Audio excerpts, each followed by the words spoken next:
บทอ่านจากพระวารสารตามคำบอกเล่าของนักบุญมัทธิว หนังสือลำดับพระวงศ์ของพระเยซูคริสต์เจ้า พระโอรสของกษัตริย์ดาวิดผู้ทรงสืบตระกูลมาจากอับราฮัมเป็นบิดาของอิสอัคเป็นบิดาของยาโคบเป็นบิดาของยูดาห์กับบรรดาพี่น้อง ยูดาห์เป็นบิดาของเปเรสและเสลามารดาของทั้งสองคือนางทามา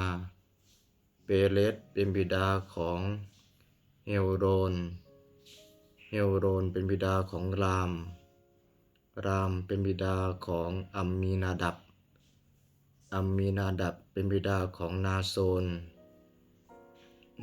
เป็นบิดาของซัลโมนเป็นบิดาของโบอาซ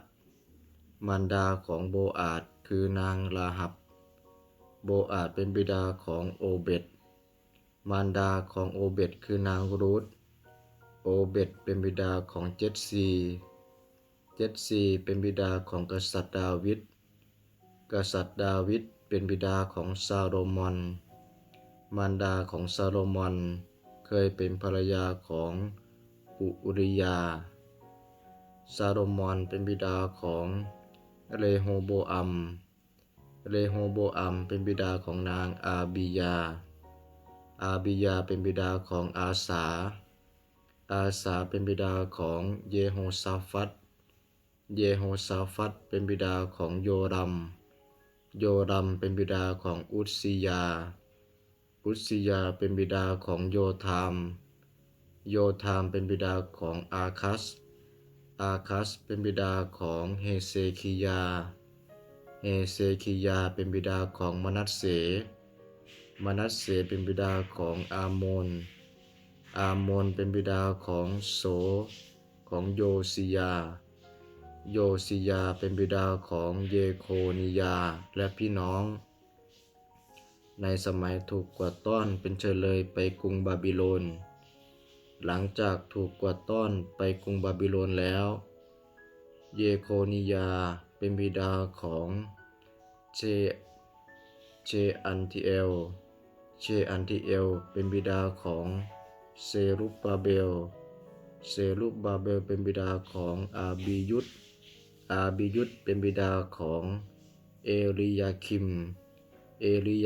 เป็นบิดาของอาซอเป็นบิดาของ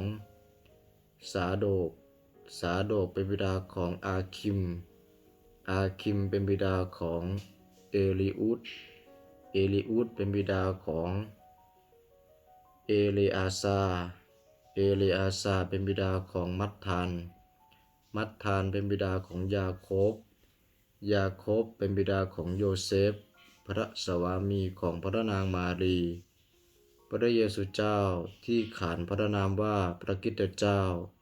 ประสูติจากพระนางมารีผู้นี้ดังนั้นลำดับพระวงศ์ของพระเยซูเจ้าจากอับราฮัมถึงกษัตริย์ดาวิดมี14ชั่วคนนับจากกษัตริย์ดาวิดถึงสมัยที่ถูกกวาดต้อนเป็นเฉลยไปกรุงบาบิโลนมีอีก14ชั่วคนและนับจากสมัยที่ถูกกวาดต้อนเป็นเฉลยไปกรุงบาบิโลนถึงพระเยซูเจ้ามีอีก14ชั่วคนข้อคิดจากพระวารสารพระราชวงศ์จะไม่ไปจากยูดาห์คำอวยพรของยาโคบเหนือบรรดาบุตรเป็นการประกาศความโดดเด่นของยูดาห์จนถึงการเสด็จมาของพระเยซูเจ้าที่นานาชาติรอคอยพระเยซูเจ้าบุตรแห่งดาวิดและพระบุตรแห่งพระเจ้าทรงบังเกิดในเผ่ายูดาห์พระวารสารนักบุญมัทธิวต้องการเน้นว่า